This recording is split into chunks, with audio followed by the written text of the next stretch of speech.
Elgato, Elgato, Elgato. What I'd like to do in this video is talk about Elgato, because Elgato have just announced the release of the HD60 S Plus, the successor to the HD60 S. Now, I've got a few Elgato products already. I use their Stream Deck to navigate cameras. I use their Cam Link to record 1080p 60 frames per second from my overhead camera. And I do have their HD60 S, the original. Now, this new version looks like it's going to be better, but what I want to do quickly is use my Stream Deck to jump over to this. And this is the HD60 S. It can record footage from cameras, you know, any camera you've got, 1080p up to 60 frames per second, but I use it to capture gameplay, and this is me jumping up and down with little Mario.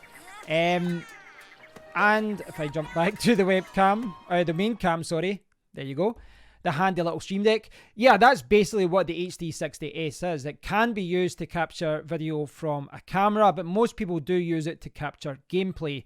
So let's jump over to the browser and we can see what the HD60 S Plus is all about. So you can see it there, and the design is identical. You've got an HDMI out, you've got an HDMI in, and you've got a Type-C port as well for power and for connecting to your computer. So it's got all the features here. Plug and play. This is a feature I'm going to talk about very soon. It can record 1080p at 60 frames per second, but it can now record HDR. Now, it can also allow 4K 60 frames per second to be passed through. And what that means is that you could be playing on your Xbox One or Xbox One X or PlayStation 4 Pro. You could be playing at 4K 60 frames per second, and you could continue to play it at that frame rate, but you can record at a lower frame rate. So it doesn't capture at 4K 60. Now, bizarrely, it says here 1080p 60 frames per second HDR. This can also record at 4K at 30 frames per second, which might not be great for gameplay, but it will be good for recording from cameras and, you know, different things like that. Instant game view, flashback recording, live commentary, unlimited capture. This is more to do with their own software, which, to be honest, I'm not a fan of using. I prefer to use OBS. So let's say HDMI in, HDMI out to your television, USB-C for power and data transfer, and plug and play. So this is something that they should be promoting more. For me, this is one of the best-selling features of this. This is one of the things that would maybe convince me to buy this, because he talks about it here. This guy here, Phil Eggebrecht, I'm not saying his name right, but he talks about all the different features here, and this is it here. The third major change is the driver. The HD60 S Plus uses a UVC driver. If you didn't know, UVC, USB video class, is the same driver style that most webcams use. That means the HD60 S Plus is literally plug and play. No extra downloads needed. And I think that is without doubt the biggest reason to buy this. Okay, maybe not the biggest reason. Some people want HDR, some people want 4K at 30 frames per second, but honestly, this USB plug and play thing, the USB video, I'm going to say that correctly. I was going to say something else there. USB video class, UVC. Now, the UVC driver is fantastic, and basically what it means is that you don't have to install their software. You don't have to install updates and always make sure that the software is updated. You just plug it in and your camera will just act like a webcam. Now, I'm actually using this right now. The camera that I'm recording with right now, I'm actually recording with an RX100. I do have another camera coming soon, but the RX100 right now is being recorded with my Mazewell. Now, I'll do a review about this soon as well, but the Mazewell is plug and play. It's USB. No software, nothing to update, nothing to install, and it's fantastic. It sounds like a little thing, but what I found it is that you're basically taking out the middleman. When you're, you know, recording anything, footage from a game, recording something from your camera, when you throw software into the mix, you're just throwing in something else that can go wrong. And I've found the Mazewell to be a lot more reliable because it does use UVC. And that is one of the things that's attracted me to this. Now, if I jump back over to my browser, you can see here some more of the features. If I scroll down, professional capture. So it's kind of strange. Like, they are emphasizing that this is 1080p, 60 frames per second, and it records HDR. So the actual footage should look better. And you can pass through 4K, which is great, which means, as I said, you can play your games with your friends at 4K but still record at 1080p. There's the part I was talking about, flashback recording. I'm not a huge fan of the software. It does actually work really well. I just don't like the way it works. I'm used to OBS. I prefer it. And I find OBS doesn't really put as much pressure on your system as far as CPU usage and things like that. A little bit more efficient. Now, down at the bottom here, you can see a comparison between all the different capture cards. Now, the 4K 60 Pro, there's a new version of it now. It didn't used to support HDR, and now does.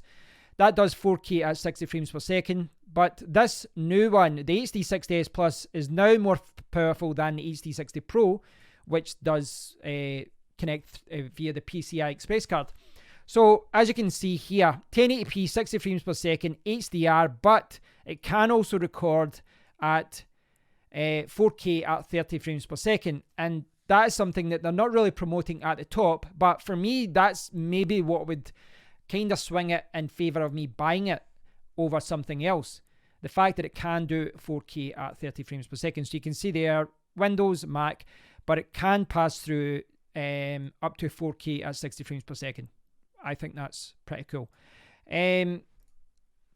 So, who is this for? Well, this is for anyone who wants to capture gameplay. You can now capture gameplay using the HD60 S Plus, and you can capture it 1080p 60 frames per second like you did before, but now you get HDR. So if you already have one like I do, I don't think HDR is enough to upgrade. Some people might disagree, and if you're streaming to Twitch and YouTube, maybe this is enough for you to upgrade. I don't think it is sufficient enough for me to upgrade. I really don't. I think I would wait. But this allows you to play 4K. So you could be sitting in your Xbox or your PlayStation 4 and you could be playing in 4K and everyone else will see 1080p. But it means that your experience will be good. And if you prefer to play your games at 4K, that is really good. Because previously what you had to do was, even if you had a more powerful console that could play 4K, you'd have to play it at 1080p so that you recorded at 1080p. So I think that is a good feature. HDR, not so much for me, but I'm sure other people will like it. But I think that the 4K pass-through is a really good feature. Plug and play is, for me, a really, really, really good feature. As I was saying, with the Mazewell there's just less problems. There's absolutely no problems. You plug it in, it works. That's it. No faffing about with installs and updates and anything like that. It just works. So I think for me that is a major improvement as well. The other thing there is 4K at 30 frames per second. Now, 4K at 30 frames per second is probably not what people want to record that for their gameplay. For certain types of games, it would probably be fine, but if you're doing Call of Duty, things like that, 60 frames per second is probably what you want. But 4K at 30 frames per second, what it means is that maybe not for streaming, but for a situation like this, when I'm looking at the camera, I could use it to record 4K at 30 frames per second.